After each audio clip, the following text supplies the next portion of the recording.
বন্ধুরা, আপনাদের সাথে আমি আমার স্কুলের জীবনের একটি মজার ঘটনা শেয়ার করি। তখন আমি ক্লাস 4-এ পড়ি। আমার এক ফ্রেন্ড, ওর নাম বলা যাবে না, ও ক্লাসের শুরুতেই এসে আমাকে বলতেছে যে, ইমতিয়াজ দোস্ত, ক্লাসে তো চোর টোর বইরা গেছে গা, তুই তোর ব্যাগটা রাইখা ঘরের থেকে বাইরিস না, বা যে সময় যাস তুই তোর ব্যাগটা নিয়ে বের হইস, টিফিনের সময় বের হইলেও বের হইস।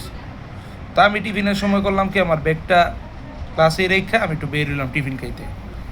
তো টিফিনে প্রায় আধা ঘন্টার মতো ছুটি দিত, বের হইলাম।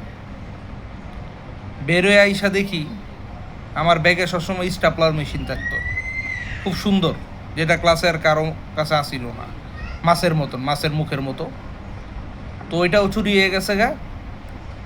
আর সুন্দর একটা রং পেন্সিলের বক্সও আসিল বিদেশি, ওটাও চুরি হয়ে গেছে। আর রং পেন্সিলের বক্সের মধ্যে 20টা টাকা আসিল, সাইড দিয়ে একটা পকেটের মতন, ওইটাও চুরি হয়ে গেছে। আর যে বন্ধুটা আমাকে বলছিল, ও নাই, ও টিফিনেই চলে গেছে গা। টিফিনের পরে ক্লাসে আর আসে নাই, ওরে পাই নাই আমি।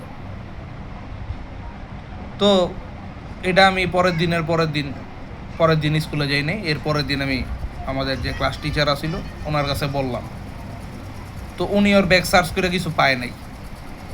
আমারে বলছে আবার যে, তুই ওর সাথে ওর বাসায় গিয়া দেখিস। তো ব্যাপারটা বেশি হয়ে যায়, তো আমি আর যাই নাই। তো আমার শখের জিনিসগুলা চুরি হয়ে গেল। কে চুরি করছে এটা তো বুঝতেই পারছেন। অনেক বছর পর, প্রায় 2-3 সপ্তাহ আগে ওর সাথে আমার দেখা। তো দেখলাম খুব দামি একটা বাইক, হ্যাঁ, রেপসল বাইক। এটা দাম আছে আমি জানি, 4-4.5 লাখ টাকার মতন। আমি জিজ্ঞেলাম, দোস্ত কী করস? পরে ও আমারে কইতাছে যে, দোস্ত, এই বাইক বেচা কেনা করি, পুরান বাইক বেচা কেনা করি, এই করি সেই করি। কিন্তু ওর পরিবারের অবস্থা আমি জানি, আর ও কী জব করতো তাও জানি। ওর তো বাইকের ব্যবসা হঠাৎ করে এভাবে পাওয়ার কথা না। আর আর এটাও তো একটা ধান্দাবাজি ব্যবসা, পুরান বাইক কেনা বেচা করা। তাহলে বুঝেন, ও চুরি বিদ্যার মধ্যেই অটল আছে, ও চেঞ্জ হয় নাই।